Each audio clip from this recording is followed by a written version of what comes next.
Добар ден и добре дојдовте назад во Фаза. Тука сме денес еден многу специјален наш гостин, тоа е нашиот директор Димитар Ѓорѓиев. Како сте денес, директоре? Одличен. Ви благодарам на поканата и мислам дека ќе направиме добра емисија денес. Знаеме пред се нели дека вие сте директор.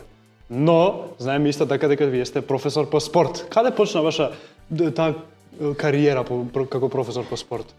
Па дефинитивно почетокот спортот, како завршен магистар по спортски менеджер, факултет за физичка култура, почнав 2005 година во ова училиште како професор по спорт, тогаш млад, да, денеска малку постар, така да овдека ми е првото вработување како професор по спорт. Дали уште од почетокот имавте некоја амбиција да станете директор? Не.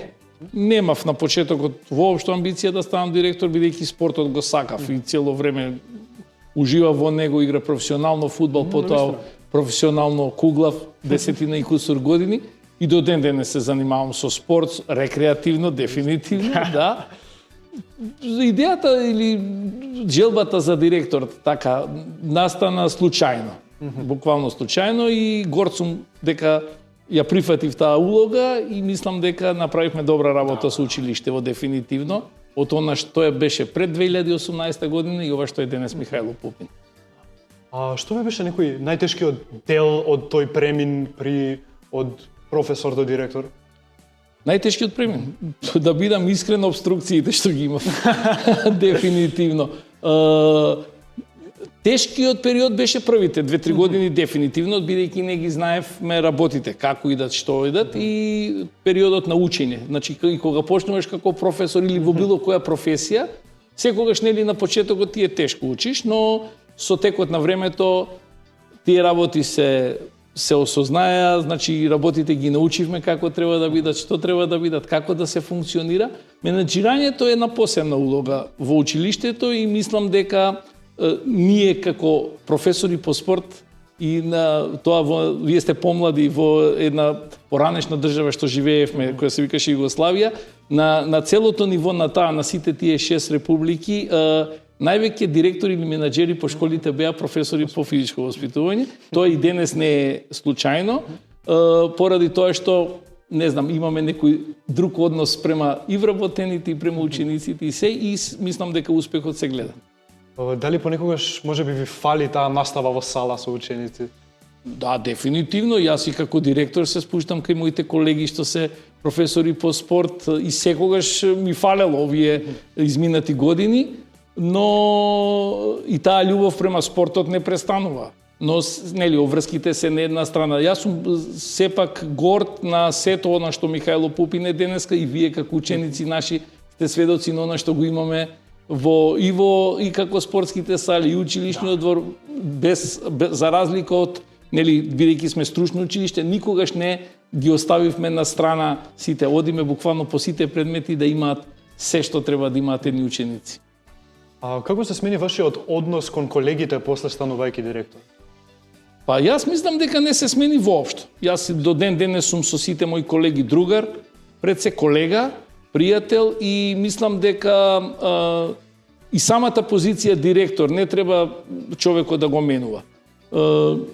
Сега јас од моја гледна точка го гледам и колегите исто го кажуваат, но мислам дека атмосферата е добра, позитивно искуство. Сите ние сме тука за училиштето, пред се за нашите ученици, односно за вас, бидејќи секој професор и директор пред се треба прво да се грижи за своите ученици, па после за се друго. Функционираме феноменално, мислам и дека така треба и да биде, без разлика, нели утре ќе има и друг директор и пред мене имало директори. Мислам дека треба да се разбере дека директорот е моментално и во тој период кога е директор треба да го води училиштето, да биде како што треба да биде, а дека еден ден повторно, нели сите ние повторно ќе бидеме колеги. Каков лидер, каков тип на лидер сте вие? Дали сте построг или повеќе кон таа мотивација некоја? Па ја во принципи како човек не сум дефинитивно строг. Принципиелен да, строг не. Мотивирањето на вработените пред се на учениците е основ на една добра соработка, на една хармонија во едно училиште. И мислам дека мотивацијата воопшто во животот представува еден добар чекор. И се трудев сите овие години, се трудам и понатаму и како професор и како директор да ги мотивирам и моите ученици пред се и моите колеги. Еве како директор, како вие се справувате со конфликти помеѓу дали ученици или наставници? Михајло Пупин денес не е она што беше пред десетина или повеќе години. Ова е едно, може би да кажам, најмирните, најбезбедните и најчистите училишта на територија на градот Скопје. Секогаш имало и ќе има одредени конфликти кои за мене представуваат некои мали конфликти. Фала му на Бога што не сме имале конфликт од некои поголеми размери. Секогаш се решаваат на начин на комуникација. И мислам дека вие и како средношколци веќе сте во години возрастни на начин на кој не размислуваат како што сте размислували во 9-то одделение. И мислам дека со комуникација можеме да се разбере. Пазете, имате конфликт, нели, ученици со ученици. Да. Имаш конфликт секогаш и како и меѓу колегите постојат одредени конфликти. Без разлика од кој осна. Но ја мислам дека се со разговор и со комуникација може да се реши. Кои се најголемите предизвици кои сте ги нашле при водење на училиштето? Имаше многу предизвици. Пред се, јас кога дојдов како директор, некако сум ориентиран да има слобода. Да има слобода на професорите и да има слобода на учениците. Инфраструктурно е дефинитивно училиштето е сменето 100%. Секогаш има се уште за работа, нели? Секогаш има новитети и мора да ги пратиме тие новитети. Предизвиците беа големи, најголем предизвик ми беше да го вратиме бројот на ученици, тоа што било некогаш, код се Металец да речеме, или на почетокот Михајло Пупин. Вие сте ученици сега во оваа генерација кога може да сте срекни што нашите ходници се полни. Да. Ние имаме 900 ученици. Јас кога дојдов директор 2018 година имавме 430 на деца само.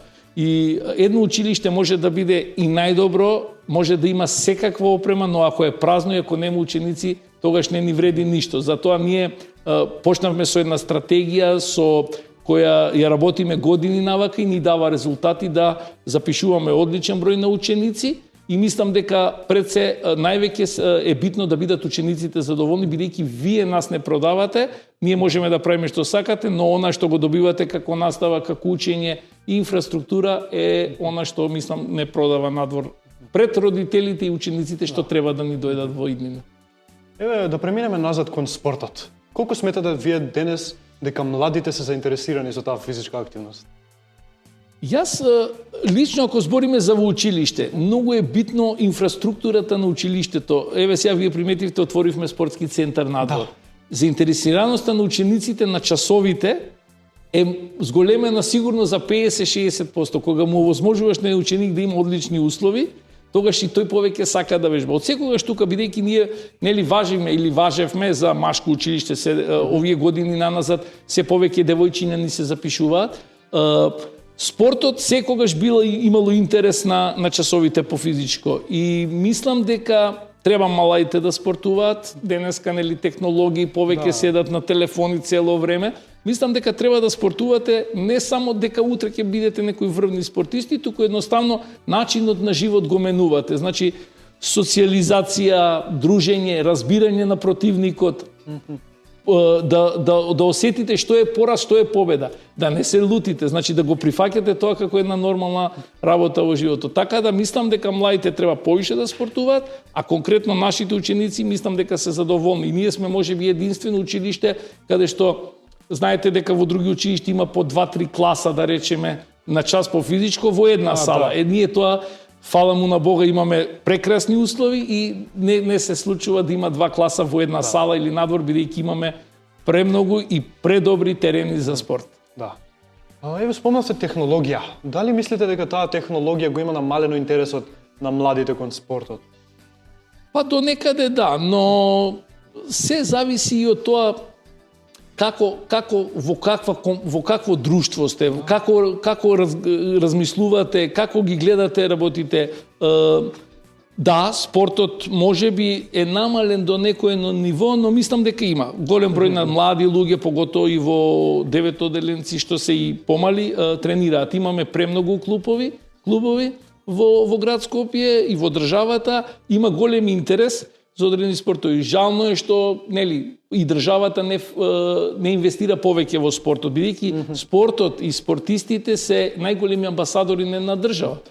Да, така да мислам дека не е значително намалено. И ние кога сме биле деца, единствено е намалено она што ние, како јас, како вас, кога сум бил, ние сме биле цело време по ливади, по терени, за разлика од вас што седите на телефони и не ги користите толку тие објекти спортски за да може да бидете надвор. Еден мој совет е дека треба секое слободно време да го користите надвор, да не седите по дома и на телефони, дефинитивно. Да. А што би им препорачале на родителите за да ги мотивираат децата кон спортот? Родителите треба сепак, ја мислам, децата повеќе да ги мотивираат родителите да инвестираат во нив за спортот, заради тоа што нели дете ако има афинитети према спортот, е тоа, ако нема, значи и ние сме имали у друштво другари што уопште не ги интересирало спорт или никогаш не се состанале со топка. Разбирате? Така да мислам дека самото тоа се раѓа, зависи во која околина. Например, ситуација, имаме ракомет Вардар, пример европски prvак, сите одат ракомет да тренираат после тоа. Идеме. Така да мислам дека имаме доволно спортисти, имаме многу таленти, само треба да тоа се излезе на површина. А според вас, дали образовниот систем доволно го вреднува спортот? Па гледайте, се формираат тие здруженија училишни спортски клубови. Мал број од нив функционираат како што треба. Мислам дека треба повеќе да се инвестира и во училишниот спорт и општо во спортот. Се имаше здруженија, функционира и уште функционираат во тексум со тие настани, нели лиги што има на ниво на републичко, општинско и државно. Само треба, ви кажувам, еве, ние, например, имаме како училиште феноменални екипи. Лани, мислам, ракоме бевме први у град Скопје. Бевме на државно првенство и секогаш сме имали. Јас кога бев професор, например, бевме први у фудбал град Скопје, го победивме едно физкултурно, што беа све талентирани. Значи, тоа е генерацијски како доаѓаат ученици. Имаме добри ученици, имаме добри спортисти овде и мислам дека функционира тие здруженија за спорт федерации функционираат, нели, нормално многу подобро може да биде од тоа, но има интерес и мислам дека е добро. Да. Ако би можеле, што би смениле во денешната наставна програма? У денешната наставна програма ние како училиште ни се реформирани еден голем број на програма, на програмите. Практичниот дел, мислам дека дефинитивно треба да се зголеми. Она што го работиме со компаниите, што имаме преку 250 и кусур компании партнери на нашето училиште. Она што се направи со практичната работа, треба да биде уште подобро. Вие не знаете, не сте учили, значи во училиште имаше хемија, имаше биологија, имаше географија, имаше предмети кои со текот на времето повеќе станаа стручни предмети од областа на струката. Како училиште, морам да ви кажам дека правилен избор на училиште сте направиле заради тоа што оваа струка, електротехничката, денеска во моментот, не значи дека после 10 или 15 години ќе биде како што е денеска, но моментално светот иде на таа, вештачката интелигенција, значи програмирањето и сето она, и големи пари се заработуваат од тоа. Така да наставните програми во делот на дуалното образование ги прават и дел од компаниите, инженери наши, нели што работат и наши ученици, нели се гости во подкастот, ги правиме заеднички тие програми. Еве од оваа година дефинитивно одиме со еден нов профил кој мислам дека ќе биде бум и дека ќе се бара место повеќе, тоа е техничар за мултимедиска технологија, каде што во тој дел нашите соседи кои го имаат тој профил, таму има и поголем број на девојчиња. Дефинитивно Михајло Пупин треба да расте и девојчињата повеќе да се запишуваат заради тоа што на електрофакултет денеска на ФЕИТ бројот на девојчиња, односно на девојки е поголем од кога што студираат. Така да мислам дека стереотипот дека важевме за машко училиште полека изумира и дека се повеќе девојчиња би се запишувале во ово училиште. Еве, како гледате на балансот помеѓу образованието и спортот? Па тоа иде и едно со друго на некој начин. Значи, пазете, врвни спортисти стануваат многу малку. И она што тренираат и на пример се насочуваат. Не треба младите да го остават образованието. Сепак нели спортот е малце една категорија каде што една мала повреда може да те тргне за секојаш од терените. Така да образованието не смеете никако да го запоставите. Приоритет број 1 мора да ви биде, а има време за се. Значи, ако сум бил ученик, јас сум тренирал 2 пати дневно фудбал. Потоа сум идел на англиски јазик, да речеме, сум искачале, сме се дружиле, значи има време за се. Најбитно и за еден менаџер како директор, и за професор, и за вас како ученик е добрата организација на денот. Ако вие добро си го организирате денот, верувајте дека има време за се. Кој е вашиот најгорд момент како директор? Дефинитивно е уписот на учениците. Значи, јас, како што кажав и претходно, ако немаме ученици, немаме ништо. Значи, тоа е нешто највредно во едно училиште, да имаме ученици, и второ, колегите и учениците вие да доаѓате среќни и на школа и на работа. Значи, ако има една слобода, еден начин на комуникација кој е другарски, кој фактички сите ние се бориме, и вие како подкаст го представувате училиштето, и јас како директор го представувам училиштето, и сите ние колегите го представувам училиштето. Мислам дека тоа е нешто најдобро. Инфраструктурно, ја како што кажав, може да направиме ние да имаме и 20 роботи тука што ќе одат по ходници. У принцип, ако немаме деца, немаме ништо, се бориме и најбитното тие деца да бидат задоволни и да излезат со знаење од тука. Значи, кога излагате со знаење, дека денеска веќе и во приватниот сектор, ако вие знаете да го работите, вие ти као програмер, знаеш да работиш, може би да немаш факултет. Пример зборам, ама ти ако си за програмирање феномен, приватњаците сакаат тоа, ме разбирате? Така да, мислам дека знаењето, бројот на ученици и она чувството убаво дека ти кога одиш на работа или на училиште, нема, тоа е безвредно. Тоа е нешто најдобро. А еве малце спротивно, кој е најтешкиот момент, најтмурниот кој што сте го имале на работа?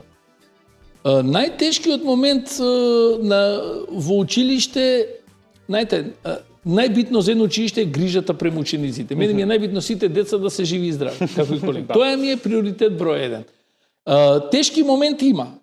Значи има, тоа е голем колектив, многу деца, различни карактери, треба да се, нели, со секој различно да на некој начин да менаџирате.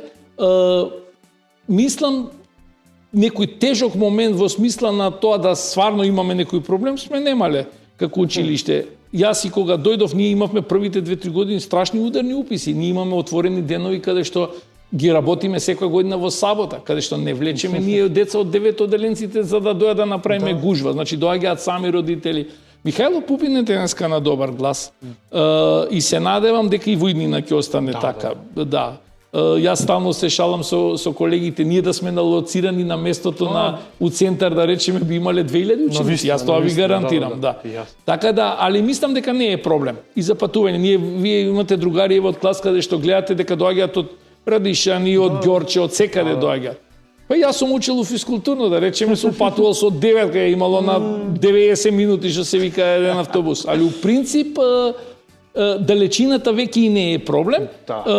Битно е да секој ученик што ќе се запише тука, и вие исто што вас не ве донесоа од дома, да ве кажете ви у Михајло Пупин ќе учите, тука едноставно сами, бидејќи желбата ви била тука. И тоа е тоа. Значи јас не кријам дека сум знаел од кога сум се родил дека у физкултурно ќе се запишам. Значи јас сакав тоа и тоа. Да, јас у принцип многу имав желба да студирам спортско новинар, да бидам новинарство спортско, значи дефинитивно многу ми беше мерак тоа време. Тогаш беше некои принципи на 4, али еве, завршивме факултет за физичка култура, завршивме менаџмент спортски и не се каам да ти кажам право, бидејќи, не знам, спортот ми исполнува и тоа ми е нешто голем предизвик у животот ми беше и сум задоволен од сето тоа. Ова што го направивме со успех со Михајло Пупин, мислам дека нема да бидам скромен, туку ќе кажам дека ова е голем предизвик за секој што ќе дојде после, заради тоа што Михајло Пупин од пред 8-9 години не изгледа како што било пред 8-9 години. Вие знаете и до ден денес тој стереотип што останал од Коце Металец нема веќе ништо од тоа, бидејќи еве сите партнери што ни доаѓаат во училиштето, компании, кои инвестираат тука и сите оние ученици што се запишуваат, тука е една друга, може би изгледаме како раководство или, например, како професори дека сме доста строги или нешто, но дисциплина има училиштето, тоа мора да се сложиме сите. Да. А еве, така, спомнавте, после 9 години, што ве мотивира? После, ме мотивира заради тоа што, знаеш, кога стануваш нешто менаџер, правиш цели. Значи, јас кога дојдов 2005 година тука како професор, дворот беше, го знаете и вие како пред 2 години како изгледаше. Значи, имав уште тогаш некоја визија дека сакам спортски центар да направам, сакам сите лаборатории да ни се со најмодерна опрема. И секогаш има нешто новитети. Значи, поготово во нашата струка. Например, ние сега, например, мене ми текна дека сакам за година-две да направиме холограми да имаме нисходници. Дефинитивно, нешто што не е секојдневно. Значи, доле овој подкаст студио го направивме во рекордно брзо време. Ние сега планираме со нашите партнери и ова мултимедија што го отвараме како профил, доле во училиштето има 350 квадрати простор кој се планира да биде студио со супер модерни лаборатории, за мултимедија. Наоѓаме спонзори, имаме пријатели и мислам дека тоа ќе биде многу добра работа. Овдека во делот каде што се електроника кабинетите и добивме грант од Европска унија, добра сума на пари, каде што се прави, веќе почната е процедурата, ќе биде најмодерна лабораторија за енергетика, со CNC машини, со све комплетно. Значи, секогаш има што да направиш. А мотивацијата доаѓа од учениците. Значи, ако учениците барат, ако учениците сакат, еве сега ќе би една тајна, пред некој ден ми дојде од ученици наши, не знам од кој клас, бараат на писмено, се подпишале сите да направиме во делот кај што е амфитеатарот надвор, справи за вежбање да биде во дворот. Да, вашиот клас било, да. Значи дефинитивно зашто да не? Зашто да не? Значи ако не успееме ние со средства што ни ги даваат од градот, дотациите или од како училиште, па еве пивара прави на 1000 места, да кажеме. Зашто да не најдеме такви некои наши партнери како што ни се Евана, Телеком, не знам, Либерти, Макстил или да не ги набројувам сега сите, Раде Кончар и другите, да не, тоа не се некои големи прави, да инвестира, да направиме едно тако и да ти кажам право дека ќе се потрудиме максимално да го реализираме тоа. А еве, што го прави нашето електротехничко училиште поразлично од сите други средни?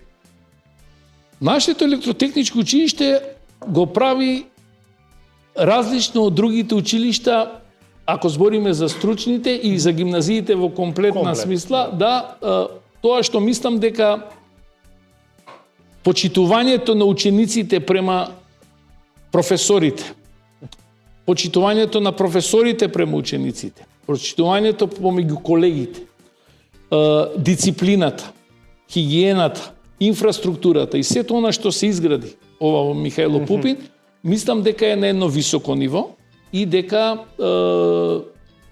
малце не окей сега да кажувам за другите школи како што, но мислам дека ние соработката со сите бивши републики од поранешната држава што имаме партнери, што да деца секоја година.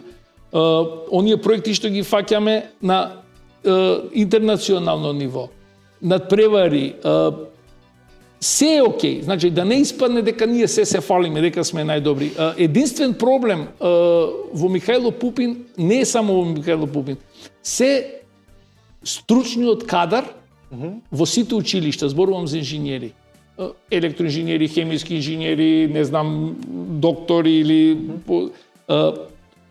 Порано имавме ние професори кои беа врвни во таа дел. Денеска, знаете, тие работеле по фабрики, па после дошле биле професори во училиште и таа практична настава, знае да, ние сега тоа што го немаме. Сега, еве, ти конкретно ќе завршиш утре ФЕИТ и ќе дојдеш тука да работиш.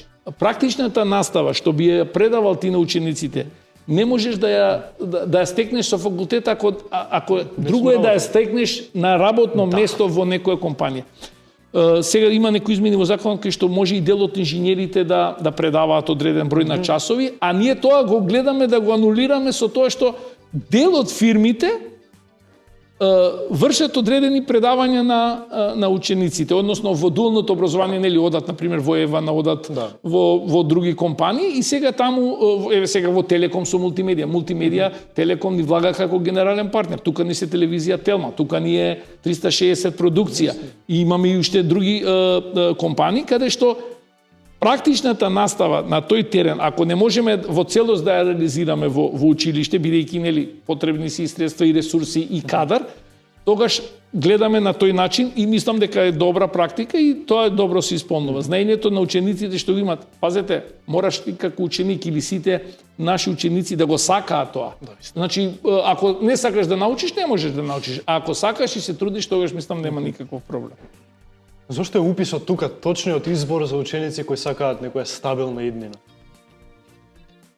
Струката електротехничка нема промашај. Сите што ќе се запишат тука, дали ќе одат на факултет или не, имаат занат после 4-та година. Јас затоа им кажувам и на сите и на тие што доаѓаат од 9-то деление. Она што тука ќе се научи, ви е основа за се. И треба сериозно да ги сваќаат работите. Тука сте, учете, имате шанса, имате да ви покажат и тоа ќе го научите.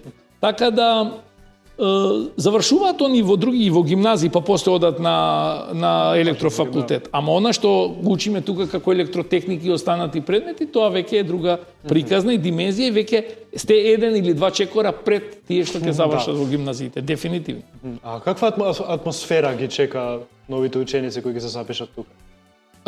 Отворениот ден помина феноменално. Ние ќе продолжиме да се пласираме и да рекламираме сега и по медиумите.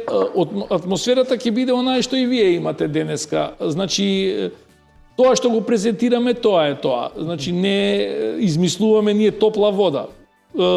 Битно е и ова се трудевме многу за мултимедија да го отвориме. Веќе 2-3 години пробувавме, успеавме на крај. Компјутерска техника и автоматика. Профил кој дефинитивно само ова школа може да го понуди у град Скопје. Без разлика што го има и во други училишта, не навлагам. Борба за ученици е денеска, но како лаборатории, како наставен кадар од компјутерска техника и автоматика, за сите ученици дефинитивно важи тоа да не ја прават грешката како ланската или пред таа година, бидејќи овдека се прво 4 паралелки, има место за сите тие што сакаат компјутерска техника и ќе добијат најдобро знаење, дефинитивно. Кои се сите профили кои ги нуди Михајло Пупин? Михајло Пупин има 5 профили и плюс мултимедија, значи компјутерска техника и автоматика, профил 4 годишен, 60 бода од оваа година, но тоа не значи дека учениците што имаат и помалку бодови, бидејќи ние после првиот уписен рок да не ги плаши тоа останатите ученици дека нема да се запишат, значи имаме право да ги намалиме бодовите во втор уписен рок, доколку нели останат слободни места. Така да мислам дека ќе се добие и уште поголем квалитет. Потоа има електроники и телекомуникации, техничар за електроники и телекомуникации, исто така тоа е 50 бода профил, 4 годишен. Потоа имаме електротехничар енергетичар, тоа е дуално образование, каде што фирми работат, значи се дел од таа програма, исто така со 4 години траење на образование и дуална техничар за мултимедиски технологии од оваа година прво и официјално единствено во едно училиште во Република Македонија, така да овие 4 профили се со 4 годишно траење на образованието и имаме со 3 годишно, тоа е електричар, електромонтер на електроенергетски мрежи или ева на паралелката, каде што има нели останати компании и електромеханичар, значи тоа се со 3 годишно образование. Кој од овие профили да се запише од нашите 9 одделенци што би дошле оваа година нема да погреши никако. Значи секој она што го сака. Јас мислам дека доволно испрезентиравме, влеговме во сите основни училишта на територија на градот Скопје. По нашите социјални мрежи комплетно, значи и со подкастот презентираме сето она што треба да го знаат, а и без разлика што е за отворениот ден завршен, значи секој од родителите и учениците што сака, се уште се двоуми или сака да види, нашето училиште е отворено 24 часа, значи може слободно во било кој ден до уписите слободно да помине и да се информира, да види што она ние навистина го нудиме. А како така може еден ученик да го одбере точниот профил за него? Па мислам дека пак тука е и малку проблем. Знаеш, вие како возраст 14 годишни деца, 15, тоа завршувате 9 одделение, се уште лутате. Ме разбирате? И за тоа се добри тие отворени денови. И она што го нудиме ние и го презентираме преку флаери да прочитате. Во принцип, децата што ги интересира вештачка интелигенција, роботика, компјутери, телефони, не знам, мобилни, дефинитивно број 1 училиште во град Скопје. Може би некои се двоумат, не знаат, имаме многу ни ученици што ќе се запишат во други школи, па после 2 недели сватиле дека не. Или пак родителите ги терале, што е многу погрешно, бидејќи ако ученикот сака да се запише тука, а родителот не бе, кај ќе идеш таму, на пример, машка школа или на пример нема и ќе го запишат на друго место, после 2 недели извини грешка направивме. Значи пак јас мислам дека треба убаво да се размисли, да се види што се нуди и каде и што има во иднината. Значи денеска ова училиште и да не завршите утре факултет, зашто не знаеме животот како не носи, мислам дека има перспектива, има занает. Поготово и оние што одат во 3 годишно. Значи имаме ни ученици што ќе завршат 3 години електричар, електромонтер, можат цела куќа да постават инсталација на куќа. А тоа и денес се плаќа можеби повише од да сте програмер, дефинитивно. Ајде, спомнавте. Кои од овие профили според вас е најбаран денес на маркетот? Па гледайте, ние како училиште од искуството што го имаме години наназад, компјутерска техника и автоматика беше дефинитивно. Јас мислам дека мултимедија ќе дојде во ранг со компјутерска техника и автоматика, бидејќи интересот што се пројави години овие 2-3 наназад, зашто ние го форсиравме ради административни работи не беше отворен, конечно се отвори, мислам дека тие два профила дефинитивно ќе одат. Да, тука и енергетиката години наназад зима голем замав, бидејќи нели тоа денеска што го со енергетска ефикасност, не знам, фотоволтаици и останато.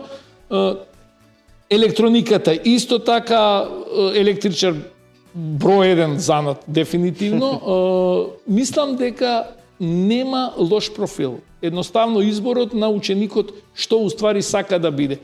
Вие како без разлика што сте завршиле да речеме компјутерска техника и автоматика, основата ја имате и за други работи. Така да воопшто не е проблем. Било кој профил нема никој да сгреши дефинитивно. А колку е застапена практичната настава во училиштето? Практична настава како практична настава во дуалното образование е со голем број на часови.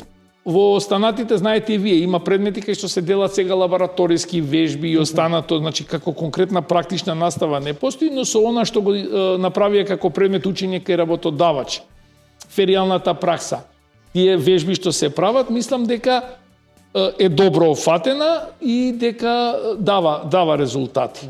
Да, така да дефинитивно училиштето има голем број на часови, поготово во дуалните паралелки имаат голем број на настава. Еве конкретно Евана во прва година, да речеме, еден ден во фабрика, 4 дена во школа.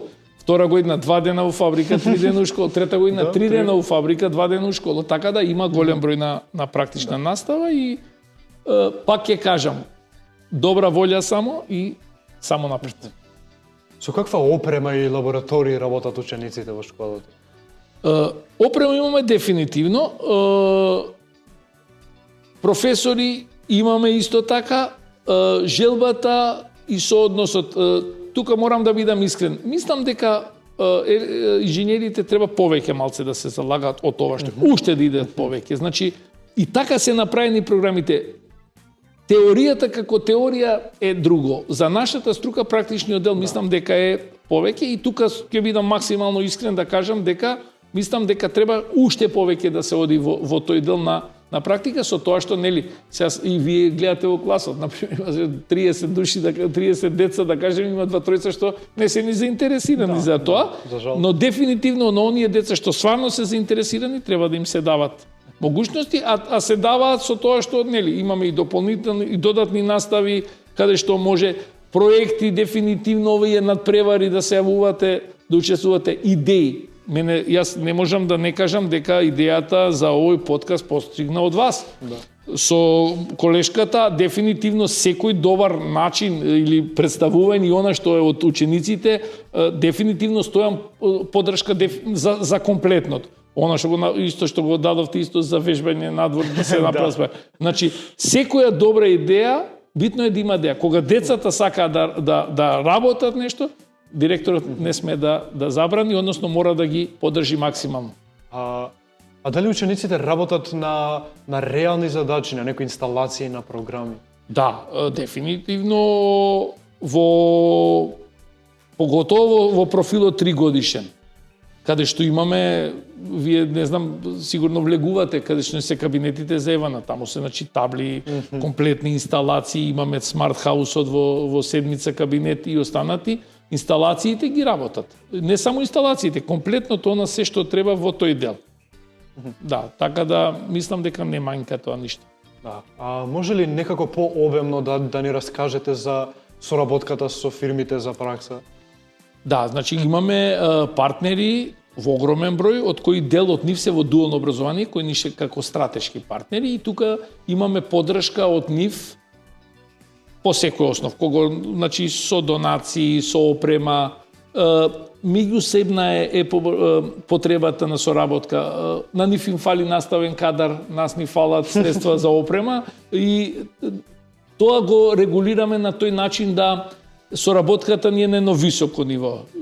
Се почитуваме едни со други, препознаа они во Михајло Пупин училиште што им треба. Препознавме ние во тие компании дека ние како училиште и они нас не требаат, така да таа соработка и ја шириме. Ние сме отворени, значи и оние компании што се уште можеби не ни се партнери. Еве ги стапуваме во контакт секој ден и од приватни компании или фирми, мали, поголеми, средни, постојано сме во комуникација, така да едноставно денеска недостигот на кадар, дефицитарниот кадар од електроструката го потикна и ги потикна и компаниите и нас како училиште да таа соработка ја развиваме на едно високо ниво. И за крај да ве прашам, дали учениците имаат можност за вработување по завршувањето со средното образование? Да, би кажал дека имаат во делот на дуалното образование сите. Значи, оние кога подпишуваат договор во прва година, подпишуваат договор со таа компанија по завршување да им се понуди веднаш работа. Но не значи дека и вие како компјутерска техника и останатите, да кажем електроники и телекомуникации, не можете. Имаме многу фирми што доаѓаат, што бараат за работа. И сега делот што во тие профили како компјутерска техника и автоматика, огромен број на ученици одат на факултетите. Да. Нормално, нели? Така да јас мислам дека сите што сакаат да работат нема никаков проблем. Има потреба.